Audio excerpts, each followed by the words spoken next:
Bonsoir à tous, bienvenue dans ce programme du soir sur New World Info. Dans le décryptage ce mercredi, nous parlons du Maroc où de lourdes peines de prison ont été prononcées à l'encontre des leaders du mouvement Hirak. Nous en parlons avec Mamadou Diouf, notre éditorialiste. Bonsoir Mamadou Diouf. Bonsoir Samuel. De lourdes peines de prison ont été prononcées à l'encontre de plusieurs militants du Hirak, mouvement de protestation qui a agité le nord du Maroc entre 2016 et 2017. La chambre criminelle de la cour d'appel de Casablanca a rendu son verdict ce mardi 26 juin dans la soirée à l'encontre de 53 accusés. Ce sont de lourdes peines de prison, comme je le disais. L'ex-leader de la contestation, Nasser Zefzafi, 39 ans, a ainsi été condamné à 20 ans de prison, poursuivi pour atteinte à la sûreté de l'État. Il risquait en théorie la peine capitale. Trois autres leaders de la contestation, Nabil Armjik, Oussim Boustati et Samir Iguid, ont également écopé de 20 ans de prison. Mamadou Diouf, le mouvement Hirak, c'est quoi exactement? En fait, le mouvement Hirak, c'est le mouvement qui a organisé une partie de la contestation au Maroc. Parce que ce que les gens oublient, Nasser est venu prendre le leadership d'un mouvement de contestation qui existait certes au nord du Maroc, mais qui existait également à Gerada, à d'autres endroits au niveau du Maroc. La particularité ici, c'est qu'en octobre 2016, quand Moursine Fikri a été tué d'une façon particulièrement atroce, puisqu'il a été broyé par les bennes qui viennent pour récupérer les ordures, cela a donné un nouvel élan à un mouvement et Nasser s'est mis au devant de ce mouvement. Ce qui est extraordinaire dans ce mouvement, il n'y avait pas du tout ce qu'on pourrait appeler une revendication politique en termes de parti politique, en termes de changement de pouvoir ou quoi que ce soit de ce genre. Au contraire, les gens disaient que ce sont des partis du Maroc qui ont été totalement oubliés. Dans les revendications, dans les pancartes, certains disaient nous voulons une école, d'autres disaient nous voulons un hôpital, etc. Donc plutôt des gens qui réclamaient une justice sur le plan économique, une justice sur le plan social, plus que des gens qui contestaient le pouvoir en tant que tel, alors que quand on regarde ce qui se passe, on les accuse pratiquement de menacer l'État marocain, ce qui n'était vraiment pas le cas. Mais on se pose vraiment des questions avec cette façon de vraiment amener des accusations qui sont très fortes par rapport à la réalité de ce qui a été les manifestations en tant que telles. Certainement, ça a dérangé ce Maroc qu'on voudrait présenter comme calme, paisible, avec des citoyens qui sont tous d'accord avec le roi. À un certain moment, effectivement, le mouvement de protestation a pris tellement de force que dans tous les médias, on ne parlait que de ça. Et je crois que c'est ça certainement qu'on ne leur a pas pardonné. Ça veut dire que les autorités marocaines ont pris ce mouvement de protestation comme une menace à l'autorité du roi? Oui, c'est ce qui s'est passé au niveau du tribunal, puisque les accusations sont très fortes.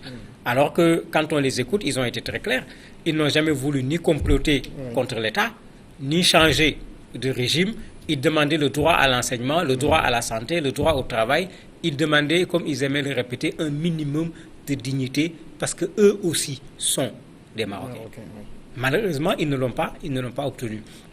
Peut-être que les gens l'ont interprété un peu comme le mouvement en Tunisie, en se disant, bon, les choses se ressemblent, il y a eu décès là-bas, il y a eu décès ici, l'autre s'est immolé, ici il a été broyé par les bennes.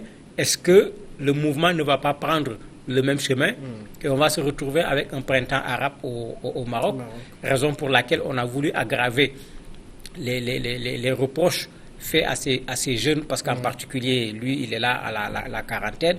Il y en a d'autres qui sont encore beaucoup plus jeunes, mais en réalité, ce qu'on leur reproche aujourd'hui et qui fait qu'on les a condamnés n'a rien à voir avec ce qu'ils ont eu à faire comme activité. C'est vrai qu'il y a eu un peu de violence, comme dans toutes les manifestations, il y a eu un peu de casse, mais on ne nous a pas fait un bilan de dizaines de personnes qui ont été tuées ou quoi que ce soit pour qu'on puisse condamner des gens à des peines aussi lourdes. Justement, comment expliquer cet amalgame de la justice? On condamne des gens pour attentat contre la sûreté de l'État, alors que c'était des gens qui n'étaient pas armés, qui n'avaient pas un groupe armé, qui n'avaient aucune intention de faire un coup d'État. Comment on a pu en arriver à former cette accusation-là? Il y a le journaliste Abdallah Tourabi, qui est un journaliste politique, qui joue d'abord en disant, mais au Maroc, on était en train d'être fiers d'une équipe qui a rassemblé les gens, qui n'est pas partie loin, mais qui s'est tellement battue que l'équipe a rendu une certaine fierté au Maroc. Il dit, mais dès le lendemain, il y a eu une sorte de douche froide parce qu'on a condamné de façon anormale des jeunes pour des raisons politiques qui ne faisaient pas du tout partie du programme de revendication de ces mouvements. Et il faisait vraiment ce truc-là en disant que c'est vraiment sévère pour ces jeunes du RIF qu'on les condamne jusqu'à ce point parce qu'ils n'ont en aucune manière menacé la quiétude du pays. Puisque dans les revendications, on n'a entendu nulle part quelqu'un remettre en cause le gouvernement, demander la démission du Premier ministre ou bien remettre en cause la royauté. À ce moment, quand on leur reproche ce qu'on leur reproche aujourd'hui, où sont les faits, comme on dit, qui puissent expliquer qu'ils soient condamnés à des peines aussi lourdes. Lui, il dit qu'il n'y a pas de faits. Ces gens se battaient pour la justice sociale, ces gens se battaient pour une justice économique, ces gens se battaient pour sortir leur zone de la pauvreté. Il ne faut pas qu'on l'oublie. Nasser lui-même, Zef Zafi, a 39 ans et il est chômeur. Si on le condamne à 20 ans, mais il va avoir 60 ans, il n'a jamais travaillé. Mais ça montre pourquoi ces gens sont sortis. Ces gens ne demandaient pas un changement de régime politique. Ces gens-là demandaient un changement de leur propre situation sur le plan économique et sur le plan social. Et je ne crois pas qu'on puisse considérer ça comme un crime de lèse-majesté pour qu'on puisse aller les condamner à 20 ans de prison. Alors, si on les a quand même condamnés à 20 ans de prison, on suppose que la justice marocaine a voulu donner un exemple, mais un exemple à qui? C'est la question que tout le monde se pose. Est-ce qu'on a palpé le pouls des manifestations en considérant que les gens sont démobilisés, il n'y a plus de risque de manifestation, et pour démobiliser davantage les gens, pour les dissuader, on va condamner les gens à des peines qui vont être des peines exemplaires, pour que chacun se pose 3 fois la question avant de dire que je vais prendre en charge un mouvement de contestation sur le plan social. La question est là posée.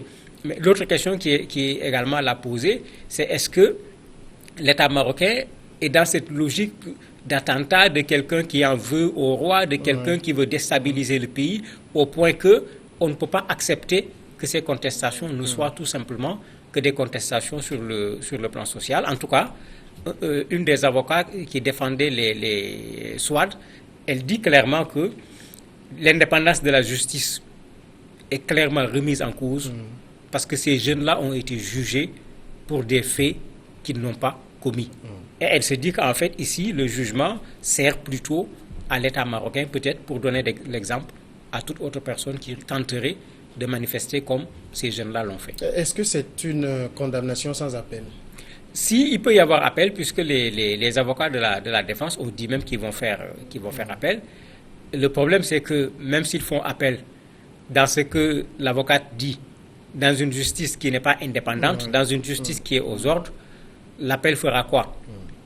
On va changer 20 ans à 19 ans, on restera toujours dans des condamnations qui seront des condamnations lourdes pour dire que le droit a été dit, ils ont eu le droit de faire appel, ils ont fait appel, la peine a été diminuée d'1 année, mais 19 ans reste encore une peine lourde pour des gens qui n'ont rien fait, sinon manifesté pour exprimer les difficultés dans lesquelles ils vivent. Et c'est des difficultés réelles puisque c'est des zones où il y avait des mines, il y avait un certain nombre d'activités économiques qui ont totalement disparu et l'essentiel de la jeunesse dans ces zones se retrouve au chômage. C'est du travail que ces gens demandaient. Ils ne demandaient pas qu'on les nourrisse. Ils demandaient du travail pour pouvoir se prendre en charge et prendre en charge leur famille. Condamner des jeunes pour cela, à mon avis, c'est vraiment inadmissible. Alors aujourd'hui, ces personnes sont condamnées et certains disent qu'on a, par cette condamnation, mis de l'huile sur le feu. Qu'est-ce que ça veut dire dans la situation marocaine actuelle? En fait, le risque, c'est comment les jeunes du RIF vont réagir. Comment les jeunes de Gerada vont réagir. Comment les jeunes des autres zones qui avaient également manifesté vont réagir. Parce que jusqu'à présent, les condamnations n'avaient pas été fortes. Parce que eux, c'est un peu la tête du mouvement, puisqu'ils avaient attrapé plus de 450 personnes. Une bonne partie avait été jugée au niveau du RIFT, mais les condamnations n'avaient pas été des condamnations importantes. Et tout le monde était braqué plutôt sur les leaders qu'on n'a pas jugés sur place, qu'on a transférés, et tout le monde se demandait, ils seront condamnés à quelle peine. Ce qui est clair, c'est que dès la condamnation au niveau du tribunal, ceux qui étaient là-bas avaient déjà commencé à contester, en disant vive le rift, pour marquer leur soutien. Même les prévenus, puisque quand on a demandé les peines, ils ont préféré après boycotter le reste même du procès. Ils n'ont pas voulu venir parce qu'ils considéraient qu'on les jugeait pour des faits qui n'avaient rien à voir avec ce qu'ils ont fait. Et ce qui était demandé était très élevé comme peine par rapport à ce qu'eux, ils ont fait. Raison pour laquelle cela peut mettre de l'huile effectivement sur le feu, puisque les gens peuvent se soulever maintenant. En plus du fait qu'ils ne sont pas satisfaits sur le plan social et sur le plan économique, ils vont se soulever maintenant contre une injustice. Un des leurs a été condamné à une peine qui, en termes de proportionnalité, n'a vraiment rien à voir avec les faits qui lui sont reprochés. C'est un danger qui est là. L'État veut peut-être arrêter les manifestations, mais ce n'est pas sûr que l'État a utilisé la bonne méthode. Alors, est-ce qu'on n'est pas ici dans un pays où on peut considérer que la royauté marocaine ne tolère aucune critique? Mais bien sûr, le crime de lèse-majesté au Maroc crée un sérieux problème parce qu'à la limite, quand on ne veut pas avoir de problème, il ne faut pas parler du roi.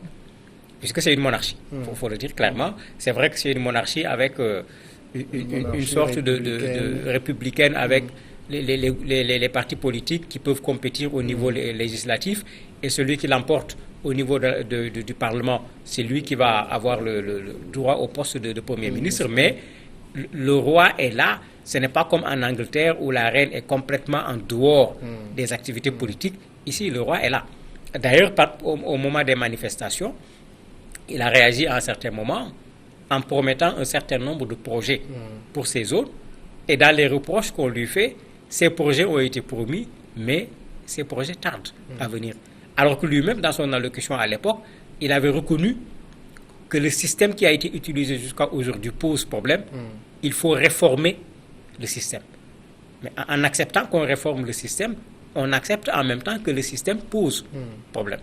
Et c'est ça que les jeunes ont posé comme revendication et on le leur reproche. Mais comme vous le dites, le Maroc, il faut faire attention, quand on parle du roi, très facilement, vous êtes poursuivi pour crime de lèse-majesté. Alors, on avait du Maroc une image d'un pays paisible où tout le monde est quand même un sujet du roi, où le roi fait l'unanimité. Est-ce que cette image s'écorne un peu?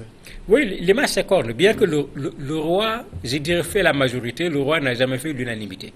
Puisque vous avez quelques rares Marocains quand même qui demandent qu'on arrête ce système.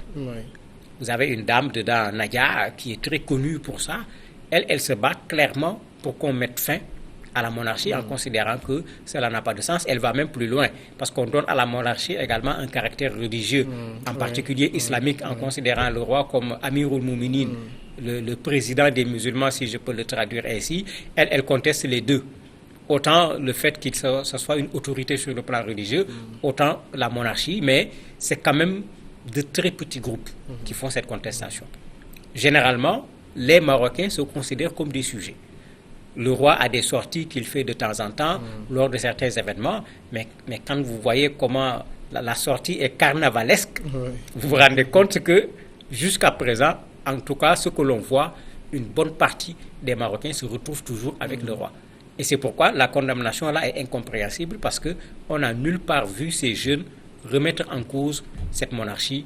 Les jeunes ont contesté juste pour améliorer leurs conditions de vie. Alors, on a vu quand même ces gigantesques manifestations qu'il y a eu dans le pays. C'était des manifestations, comme vous l'avez dit, à caractère plutôt économique et social. Ça montre qu'au Maroc, la répartition des richesses n'est pas aussi équitable que ça. Oui, le Maroc est victime, comme on l'appelle, du mal développement, comme une bonne partie de nos pays, où vous avez un axe avec des villes, Casablanca, Rabat. Si vous allez dans ces zones, effectivement, le Maroc vous impressionne. Mais malheureusement, c'est le topo d'une bonne partie de nos pays au niveau du tiers-monde. Vous avez du développement quelque part, mais vous avez autre part du sous-développement. Maintenant, quand on montre le Maroc, on montre la vitrine. On nous montre Casablanca, on nous montre Rabat. Bon, quand les gens partent également, souvent, c'est là-bas que les gens vont. Mais on revient impressionné par ce qu'on a vu, parce qu'effectivement, sur le plan infrastructure et autres, là, il faut reconnaître que beaucoup de choses ont été faites. Mais derrière les immeubles, il se cache des choses que les gens ne veulent pas ne veulent pas voir. Et malheureusement, pendant longtemps, le Maroc a joué ce jeu. Sur le plan international, les gens étant intéressés également par les relations avec le Maroc ont fermé les yeux sur cette réalité. Et ce qui dérange, c'est que ces jeunes ont mis à nu cette réalité-là pour montrer qu'à l'intérieur du Maroc, s'il y a des zones tout en éclat, mais il y a des zones où il y a encore d'énormes problèmes pour accéder au minimum qui permettent à quelqu'un de vivre dignement. Avec cette condamnation assez lourde, quelle image le Maroc se donne au niveau international? Parce que, contrairement à d'autres pays où ça se serait passé, où on aurait un soulèvement de la communauté internationale, on ne sent pas beaucoup de réactions vis-à-vis du Maroc. On ne le sent pas encore, mais ça va venir. Parce qu'il y a l'Organisation marocaine des droits de l'homme, en particulier son président Ahmed El Haj, qui est en train de susciter déjà ce genre de réaction en disant que le droit n'a pas été dit. On est en train de régler un autre problème. Il s'est vraiment prononcé de façon catégorique en disant que les gens ont été jugés pour... Il utilise même le mot pour des actes aberrants. C'est-à-dire qu'il n'y a aucune relation entre ce qu'on reproche à ces jeunes et la réalité de ce que ces jeunes-là ont eu à faire. Et comme c'est une organisation de droits de l'homme, certainement, ils feront le travail de lobbying auprès des autres organisations de droits de l'homme sur le plan international pour mieux faire comprendre aux gens ce qui se passe et les amener certainement, d'ici qu'on aille vers l'appel à réagir, pour que cela amène éventuellement l'État marocain à revoir la condamnation de ces jeunes. Amadou Diouf, merci d'avoir répondu à nos questions. C'est moi qui vous remercie. Nous allons marquer maintenant la pause et après nous retrouvons l'invité de ce mercredi.